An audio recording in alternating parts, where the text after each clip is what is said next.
Dhakuria lake অর্থাৎ রবীন্দ্র সরোবর, যেটাকে আমরা লেক গার্ডেন হিসাবে জানি। তো আজকের আমাদের ভিডিও ঢাকুরিয়া থেকে ঢাকুরিয়া লেক অর্থাৎ লেক গার্ডেন কিভাবে যাব, সম্পূর্ণ তথ্য এবং কিভাবে কোথা থেকে যাবেন। চলুন আমরা আস্তে আস্তে এগিয়ে যাই, এই ভিডিওর মধ্যে দিয়ে বলবো। তো এখন আমরা আজ ঢাকুরিয়া স্টেশন, এখান থেকে এগিয়ে যাব সোজা ঢাকুরিয়া লেক অর্থাৎ রবীন্দ্র সরোবরে। চলুন আস্তে আস্তে এগিয়ে যাওয়া যাক। তো ঢাকুরিয়া স্টেশন থেকে এই সিঁড়ি দিয়ে আমরা এগিয়ে যাব, সামনে গিয়ে দেখব যে একটি সিঁড়ি নিচের দিকে নেমে যাচ্ছে। এই পাশ দিয়ে সোজা গিয়ে বাঁ দিকে গিয়ে আবার ডান দিকের গলি ধরে আমরা এগিয়ে যাব যে 37 নম্বর বাস স্ট্যান্ড। এই 37 নম্বর বাস স্ট্যান্ড থেকে যে ওভারব্রিজ আছে, সেই ওভারব্রিজের উপরে উঠবো এবং উপরে উঠে খানিকটা গেলেই দেখতে পাবো যে ওখান থেকে নামার আরেকটা সিঁড়ি। তো এই সিঁড়ি দিয়েই নেমে এগিয়ে যাব, গেলেই দেখতে পাবেন সোজা গেট নাম্বার 1 অর্থাৎ ঢাকুরিয়ার যে লেক, সেই লেকের প্রথম গেট।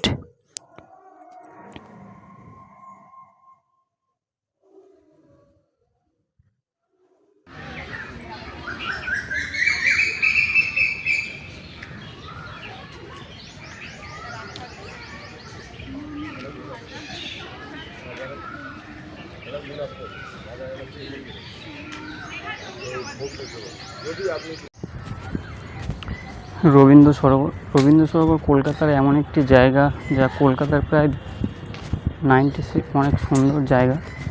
তো এই জায়গাটি কলকাতার অধিকাংশ স্থান ধরে এই জায়গাটি বিস্তীর্ণ। তো এখানকার যে সবুজ পরিবেশ চোখে লাগার মতন, এখানে আপনারা আসবেন অবশ্যই। তো ঢাকুরিয়া থেকে আমরা চলে এসেছি সোজা এখানে। তো কলকাতার বিস্তীর্ণ এলাকা জুড়ে অবস্থিত এই ঢাকুরিয়া লেক অর্থাৎ রবীন্দ্র সরোবর। তো এই সম্পূর্ণ রবীন্দ্র সরোবর ঘুরতে প্রায় 2-3 ঘন্টার উপরে লেগে যাবে। তো এই রবীন্দ্র সরোবরের যে বিশেষ বিশেষ জায়গাগুলি, সেগুলো আমরা ঘুরবো এবং আপনাদেরকে দেখাবো। চলুন এগিয়ে যাওয়া যাক। তো এই রবীন্দ্র সরোবরের বিশেষ যে স্থান, সেটি হলো আর্ট গ্যালারি, যেখানে আপনি দেখতে পাবেন যে প্রতি বছরের যে বিশেষ দুর্গা ঠাকুরগুলি শ্রেষ্ঠ স্থান অধিকার করেছিল, সেই দুর্গার প্রতিমাগুলিকে ওই আর্ট গ্যালারির মাধ্যমে আপনার সংরক্ষিত করে রাখা হচ্ছে, যাতে পাবলিক যে কোনো মুহূর্তে যে কোনো সময় এসে এই রবীন্দ্র সরোবর। তো রৌদ্রে অনেকটা হেঁটে এসেছি, তো তা একটু বসে আমরা জল খেয়ে একটু রেস্ট নিয়েই আবার এগিয়ে যাব সামনের দিকে।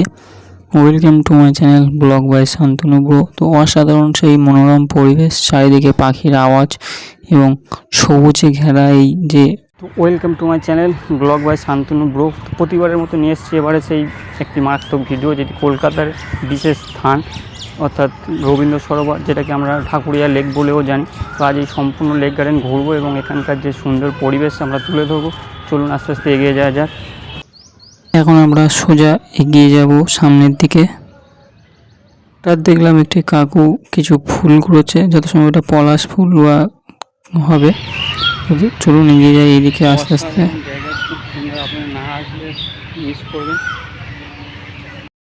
তো এখন আমরা এগিয়ে যাব আস্তে আস্তে 10 নম্বর গেটের দিকে। তো এই 10 নম্বর গেট থেকে বেরিয়ে খানিকটা গিয়েই দেখতে পাবো যে একটি কালী মন্দির অর্থাৎ 1 নম্বর গেট, যেখানে বিচের পাশে দেখবেন গাড়ি উপরের দিকে উঠে যাচ্ছে। তো এই বিচের পাশের যে গেট, ওই গেট থেকে ভিতরে গেলেই আমরা ঢুকে যাব সেই আর্ট গ্যালারি, অর্থাৎ মানে প্রতি বছরের সেরা সেরা দুর্গা প্রতিমাগুলিকে সংরক্ষণ করে রাখা হয়েছে।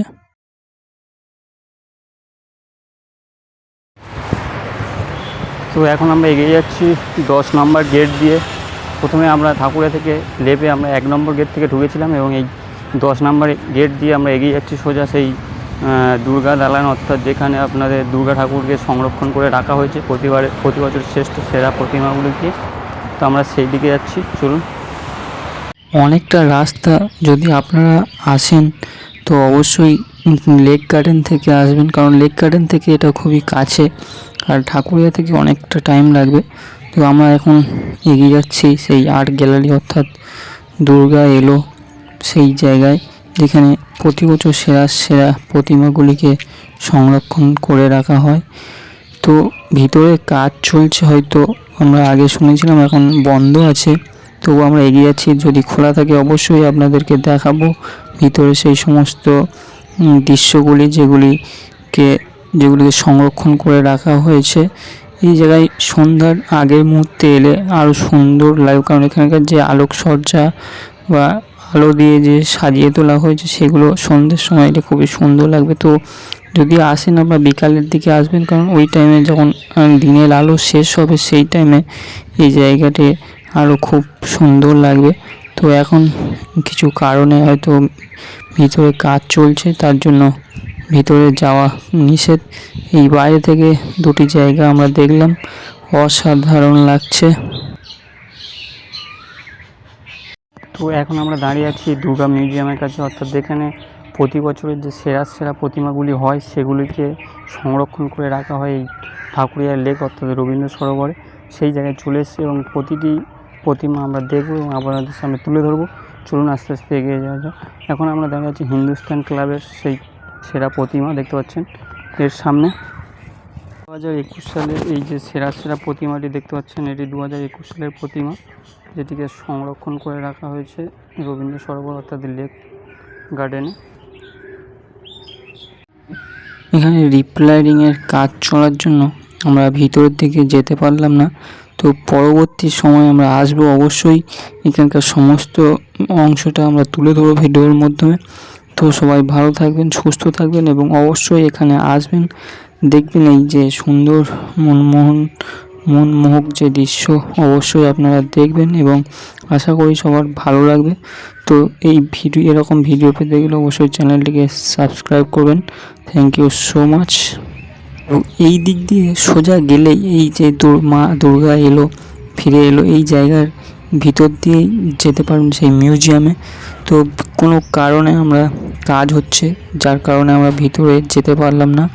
তো একটা আফসোস থেকে গেল, পরবর্তী সময় আসবো, এই সমস্ত জায়গাটাকে ঘুরে দেখব এবং সুন্দরভাবে ভিডিও করে আপনাদের সামনে তুলে ধরবো। তো এখন আমরা দাঁড়িয়ে আছি সেই দুর্গা অর্থাৎ যেখানে থেকে আমরা দেখতে পারবেন সেই দুর্গা ঠাকুরের সমস্ত প্রতিমাগুলি, সেই জায়গার সামনে আমরা এসেছি।